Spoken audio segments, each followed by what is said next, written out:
Hello everyone, welcome है आप सभी का करियर यूट्यूब चैनल में। तो आज हम बात करने वाले हैं मेटा टैग की। तो मेटा टैग होता क्या है?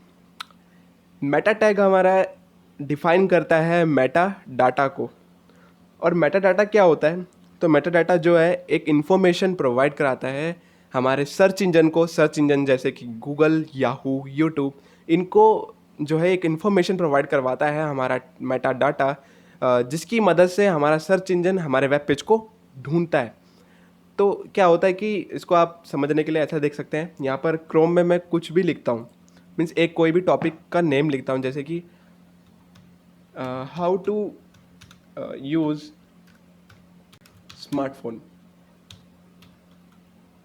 सॉरी स्मार्ट टीवी लिख दें यहाँ पे, चलो ठीक है। ये टॉपिक पे मैंने सर्च किया तो इस पर कई, देखो यहाँ पे लिखा है कितने परिणाम आ रहे हैं, कम से कम करोड़ों में परिणाम आ रहे हैं।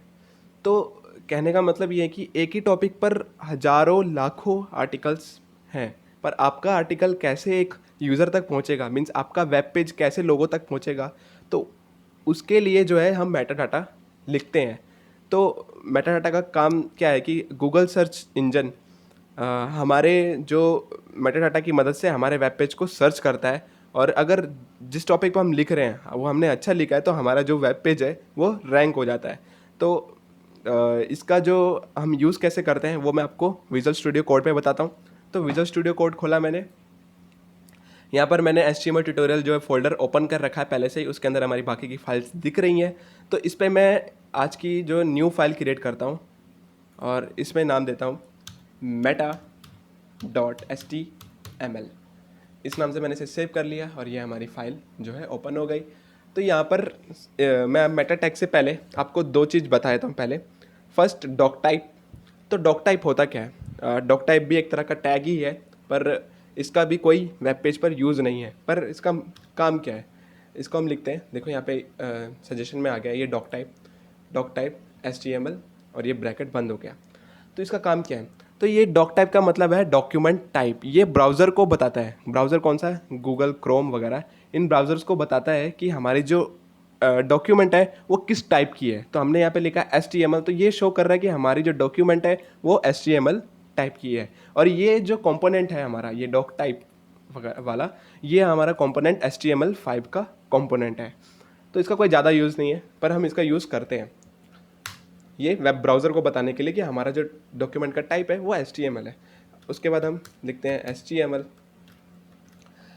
उसके बाद हम लिखते हैं हेड टैग। हाँ, एक और बात, हम अपने मेटा टैग का यूज़ हेड टैग के अंदर करते हैं, ना कि बॉडी टैग के अंदर, क्योंकि इसका वेब पेज पर कोई काम नहीं है, इसलिए हम इसका बॉडी टैग पे काम यूज़ नहीं करते। हम इसका यूज़ हेड टैग के अंदर करते हैं। तो हेड टैग के अंदर हम लिखेंगे मेटा। अब हम जो इसके अंदर बात करने वाले हैं, जो हमारे मेटा डाटा के अंदर लिखा जाता है ज़्यादातर, डिस्क्रिप्शन, कीवर्ड्स, चार सेट, व्यू पोर्ट और ऑथर, इन सभी एट्रीब्यूट्स का हम यूज़ करते हैं मेटा टैग के अंदर। तो हम फर्स्ट एट्रीब्यूट की बात करते हैं, जो कि है चार सेट। तो चार सेट है क्या? दरअसल ये चार सेट नहीं, ये है करैक्टर सेट। करैक्टर्स तो आप समझ गए होंगे, आपके कीबोर्ड पे जितने भी जो बटन्स हैं, जैसे कि ABCD वाले, 1 2 3 वाले और स्पेशल सिंबल वाले, तो ये सब जितने भी हैं टोटल मिला के हमारे करैक्टर होते हैं। तो वेब पेज पर कौन से करैक्टर शो होंगे तो वो हम यहाँ पे डिफाइन करते हैं। तो उनका एक सेट होता है। तो एक सेट का मैं यहाँ पे नाम लिखता हूँ, जिसका नाम है sorry is equal to UTF और 8। तो ये है हमारा एक तरह का सेट। अब करेक्टर सेट के ऊपर अगर हम बात करने लगे तो टॉपिक बहुत लंबा चल जाएगा, पर फिर भी आपको बताता हूँ। करेक्टर सेट वैसे तो चार टाइप के हैं, जिनका मैं आपको थोड़ा एक वेबसाइट पे जाके बताता हूँ। तो ये मैंने यहाँ पर सर्च कर रखा है। तो देखिए यहाँ चार तरह के हैं, ASCII और ANSI 8859, और ये है हमारा UTF-8। तो ये चार तरह के हैं। तो ये जो हमारा ASCII है, ये हमारा जो पार्ट है HTML, सबसे फर्स्ट जो है हमारा करैक्टर सेट था, और ANSI जो है हमारा HTML4 का पार्ट है। तो अभी जो HTML5 में हम बाय डिफ़ॉल्ट यूज़ करते हैं वो है UTF-8। अब मैं इसका आपको एक चीज़ और बताता हूँ कि HTML5 और HTML में क्या डिफरेंस है।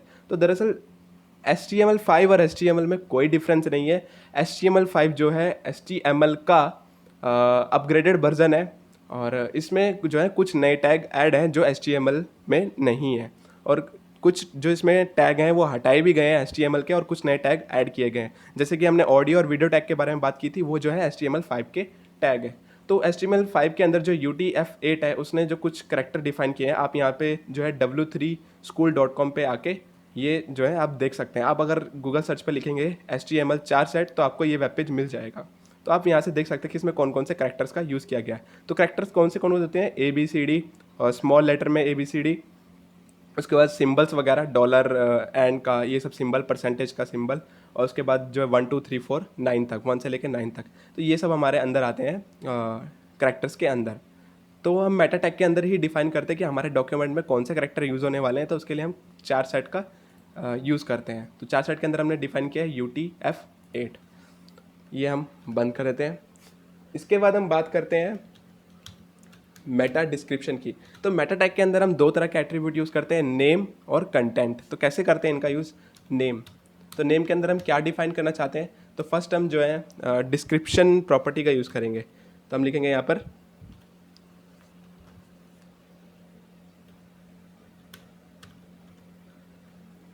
डिस्क्रिप्शन, सॉरी स्पेलिंग में थोड़ी मिस्टेक।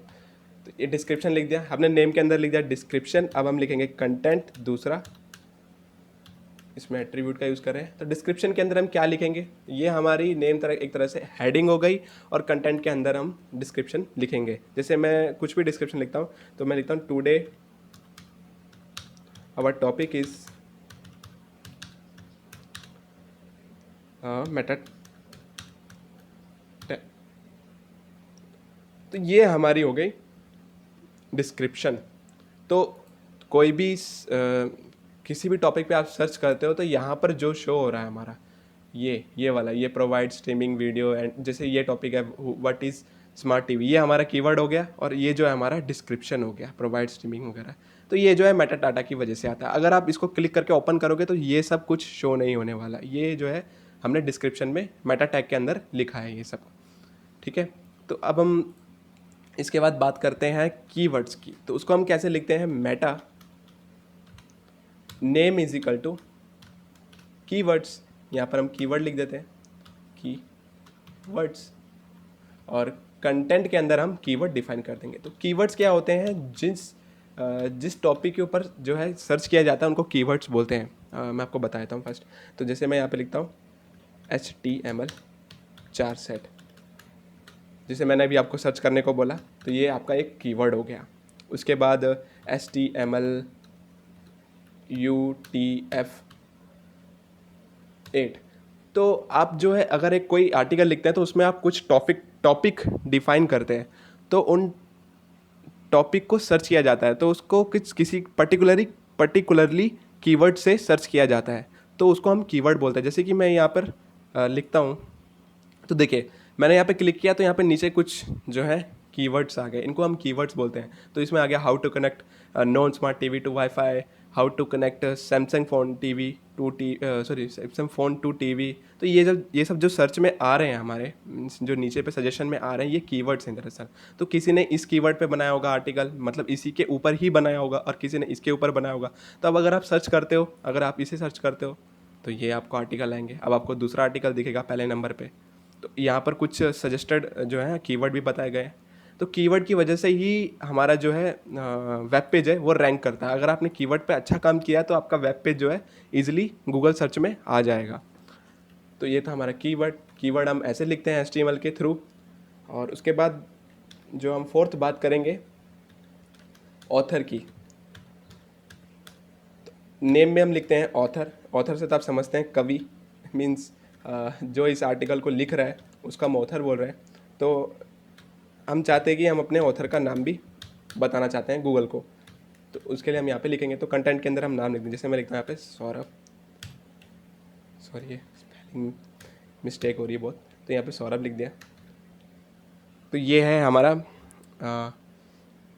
ऑथर। उसके बाद बात करते हैं हम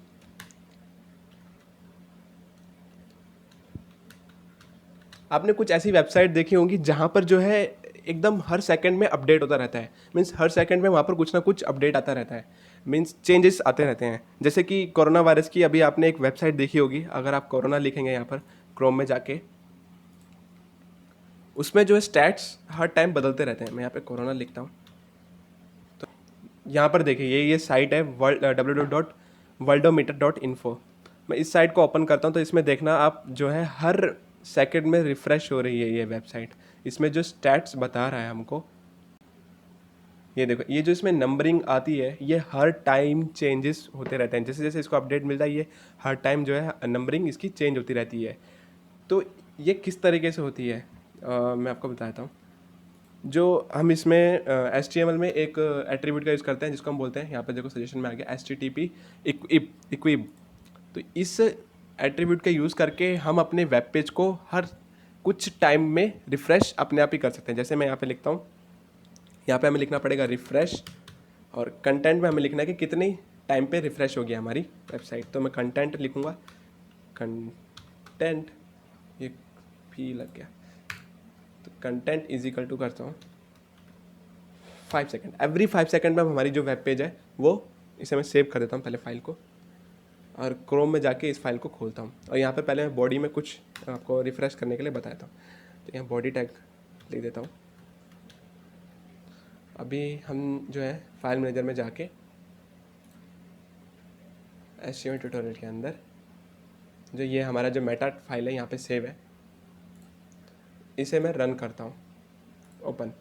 देखिए यहाँ पर अभी कुछ भी नहीं है क्योंकि हमने बॉडी टैग के अंदर कुछ भी नहीं लिखा। अभी तक जितना भी लिखा है हमने हेड टैग के अंदर लिखा है। तो हेड टैग का काम नहीं है जो है डॉक्यूमेंट को शो कराना, वो बॉडी टैग का काम है। तो यहाँ पर मैं बॉडी के अंदर एक इमेज लगाता हूँ, img इज इक्वल टू, ये थोड़ा अब नीचे हो गया, मैं दिखाता हूँ। यहाँ पर मैं इमेज लगा रहा हूँ, sorry img is equal to नहीं आएगा, img टैग के अंदर src, जैसे मैंने आपको बताया है, सोर्स रूट जो है हमारा। तो मैंने यहाँ पर एक इमेज सेव कर रखी है, देखिए gvx.jpeg avc फोल्डर के अंदर। तो मैं फर्स्ट जो है avc फोल्डर खोलता हूँ, उसके बाद gvx.jpeg को खोल दिया मैंने, और ये टैग बंद कर दिया, और यहाँ पर भी एक लगा दिया। तो ये हमने जो है फ़ोटो का एक्सेस कर लिया। अभी से मैं Ctrl+S कर रहा हूँ, तो जो ये हर 5 सेकंड में जो है हमारी जो वेबसाइट है वो रिफ़्रेश होगी। देखो एक इमेज आ गई, बट ये जो इमेज का पाथ मैंने गलत दे दिया, इसलिए वो, अब देखो 5 सेकंड के अंदर देखना एक इमेज शो होगी यहाँ पर हमारे वेब पेज पर। मैं यहाँ Ctrl+S करता हूँ, रुके 2 मिनट, अब आप देखें, देखो 5 सेकंड के बाद जो है एक इमेज शो हो गई। अब मैं इसे हटा भी देता हूँ, और मैं वहाँ पर रिफ़्रेश भी नहीं कर रहा, ये ऑटो रिफ़्रेश हो रहा है। अब इसे Ctrl+S करता हूँ, देखो हट गई 5 सेकंड के अंदर। तो ये जो हो रहा है हमारा HTTP इक्विप की वजह से हो रहा है। अब इसके बाद बात करते हैं लास्ट एट्रीब्यूट की, जिसका नाम है व्यू पोर्ट। तो इसका यूज़ क्यों करते हैं मैं आपको बताता हूँ। पहले इसको हम मेटा टैग के अंदर लिखते हैं। तो नेम के अंदर हम लिखते हैं name is equal to viewport, यहाँ पे लिखेंगे हम व्यू पोर्ट। और इसके बाद जो है कंटेंट में हम लिखेंगे content is equal to width dash device width. तो ये लिखेंगे, उसके बाद हम कॉमा लगा के लिखेंगे इनिशियल। तो इसका मतलब क्या मैं अभी बताता हूँ आपको। इनिशियल स्केल, इसको लिखते कैसे मैं आपको बता रहा हूँ पहले। तो यहाँ पे initial scale is equal to 1.0, इतना लिखा। तो इसका काम क्या है मैं आपको बता दूं। तो व्यू पोर्ट मैं आपको इसको प्रैक्टिकली बताता हूँ। मैंने क्रोम में एक वेब पेज खोल रखा है, ये इसको पहले मैं बंद करता हूँ। तो मैंने एक फ़ाइल सेव कर रखी है अपनी, पहले से मैंने इसको बना रखा है HTML और CSS की मदद से। तो ये रही हमारी फ़ाइल, सॉरी इसके अंदर है, इस फोल्डर के अंदर ये रही index.html। मैं इसे रन करता हूँ। तो ये फाइल मैंने जो बना रखी है HTML और CSS पे बना रखी है। तो ये देखिए ये जो वेब पेज बनाया मैंने, देखिए ये कुछ इस तरीके से वेब पेज है। अगर आप जब CSS सीख जाएंगे तो आप भी ऐसा वेब पेज बनाना सीख जाएंगे। तो मैं एक पूरा ट्यूटोरियल बनाऊंगा पूरा ऐसा वेब पेज बनाने का, जिस पे पूरा हम वेब पेज बनाएंगे HTML और CSS के बाद। तो मेरा जो मेन मोटिव है अभी इस वेब पेज को खोलने का कि व्यू पोर्ट को बताना। तो व्यू पोर्ट का मतलब क्या होता है, मैं इसको राइट क्लिक करके इंस्पेक्ट पे क्लिक किया मैंने, तो अभी ये जो हमारा खुल गया। तो ये जो अभी विड्थ है ये डेस्कटॉप की विड्थ है। हम जो नॉर्मली अपना जो वेब पेज बना रहे हैं वो किस पे बना रहे हैं, डेस्कटॉप पे बना रहे हैं। तो हमारा वेब पेज ऐसा तो नहीं कि डेस्कटॉप पे ही खुलेगा, हमारा वेब पेज जो है मोबाइल पे भी खुलेगा, टैबलेट्स पे भी खुलेगा। तो इसलिए जो अलग अलग विड्थ पे जो हमारा कंटेंट है उसका जो विड्थ है वो भी डिफरेंट होना चाहिए। मीन्स अगर हम इसको कहीं अगर हम जो है व्यू पोर्ट का यूज़ ना करें, मीन्स मेटा टैग के अंदर व्यू पोर्ट का यूज़ ना करें, तो अगर हम इसे फ़ोन के साइज में करते हैं, तो ये है कुछ फ़ोन का साइज। तो आप देख रहे हो जैसे जैसे मैं इसका विड्थ कम कर रहा हूँ, ये स्क्रीन है मान लो, स्क्रीन का विड्थ कम कर रहा हूँ, तो ये जो हमारा कंटेंट है वो भी कुछ गायब हो रहा है और कुछ कुछ दिख रहा है। जैसे कि ये बिल्कुल मतलब एकदम परफेक्ट दिख रहा है, ये बीच में ही आ रहा है। अब मैं इसे करता हूँ, देखो फिर बीच में आ गया और ये सब भी दिख रहा है हमारा। अब मैं इसे कम करता हूँ, फ़ोन वर्जन में करता हूँ, तो देखिए और भी कम करता हूँ इसे, तो यहाँ पर देखो 3 वार्स आ गई। तो ये सब काम जो है व्यू पोर्ट का है, हम CSS की मदद से जो है ऐसा कर पाते हैं। बट जो है मेटा टैग के अंदर हम जो है व्यू पोर्ट का यूज़ करते हैं, इसलिए करते हैं ताकि जो हमारा कंटेंट है वो एकदम ख़राब ना हो जाए कि फ़ोन में खोल रहे हैं तो बिल्कुल ढंग से नहीं खुल रहा है, साइज एकदम ढंग से नहीं आ रहा है। उसको रिस्पॉन्सिव बनाने के लिए, मीन्स अपने वेब पेज को रिस्पॉन्सिव बनाने के लिए हम व्यू पोर्ट का यूज़ करते हैं। तो ये देखें, मतलब मोबाइल फ्रेंडली होना चाहिए, टैबलेट्स फ्रेंडली होना चाहिए, means phone responsive, mobile responsive हमारा जो है वेब पेज होना चाहिए। तो वो बनाने के लिए हम जो क्या करते हैं, व्यू पोर्ट का यूज़ करते हैं। जैसे कि देखो यहाँ पर जो है ये कैराजोल है, ये 3 दिख रहे हैं, अभी डेस्कटॉप मोड पे ये 4 दिखेंगे, अभी मैं 3 दिख रहे हैं। अब मैं जैसे जैसे छोटा करूँगा तो देखो कम दिखते जाएंगे, बट एकदम परफेक्ट दिखेंगे। अगर मैंने बिल्कुल छोटा कर दिया, देखो सिंगल दिख रहा है पर परफेक्ट दिख रहा है, कोई टेढ़ा मेढ़ा नहीं दिख रहा। अब मैं इसे करता हूँ फ़ोन मोड में, तो यहाँ डबल दिखेंगे और हम यहाँ से इसको स्क्रॉल कर पाएंगे। पर कभी कभी क्या होता है, जब हम मेटा टैग का यूज़ नहीं करते हैं, व्यू पोर्ट का यूज़ नहीं करते हैं, तो जो ये है हमारा ख़राब हो जाता है और ये जो है एक दिखता है तो एक बिल्कुल दिखता ही नहीं है और ये चेंज भी नहीं हो पाता है कि इतना ही पोर्शन दिखता है हमारा, फिर हाफ पोर्शन फ़ोन में। तो ये इसलिए हम जो है मेटा टैग का यूज़ करते हैं। तो उसमें लिखा है विड्थ डिवाइस बाय विड्थ, यहाँ पर देखो क्या लिखा है, width device width, means device के विड्थ के हिसाब से ये हमारा जो वेब पेज है फिट हो जाएगा। आज के लिए बस इतना ही। आई होप आपको ये वीडियो पसंद आया होगा। अगर आपको ये पसंद आया है तो लाइक कीजिए और शेयर कीजिए। धन्यवाद।